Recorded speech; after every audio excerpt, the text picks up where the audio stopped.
বারবার প্রকৃতির রোষানলে ভারত। এবারের বর্ষায় তো নাজেহাল অবস্থা ভারতের উত্তর পূর্বাঞ্চলীয় রাজ্য মণিপুর। ভাসছে মাইলের পর মাইল, প্লাবিত লোকালয়। চাষের জমিতে এখন চলছে মাছ সংগ্রহ। বন্যায় একাকার মণিপুরের ইম্ফল শহর। প্রদেশের ওয়াংজিং ও ধানসিঁড়ি নদীর পানি বেড়ে তলিয়ে আছে ইম্ফল ও আসামের অনেক গ্রাম।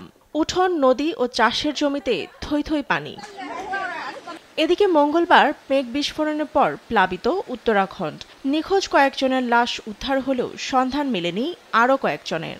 সরিয়ে নেওয়া হয়েছে হাজারো মানুষ।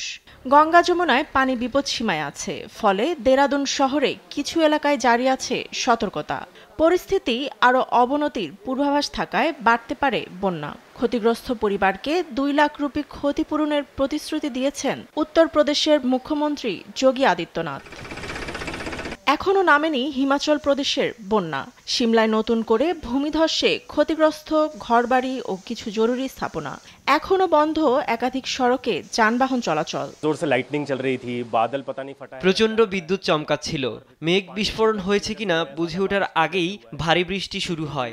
বেশ কিছু গাছ পাহাড় থেকে নেমে আসে এবং আমাদের বাড়ির ছাদে তা পড়লে ধসে পড়ে।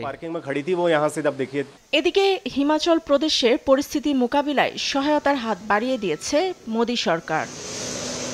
ফাতেমা তাসনিম, নিউজ ডেস্ক, দেশ টিভি।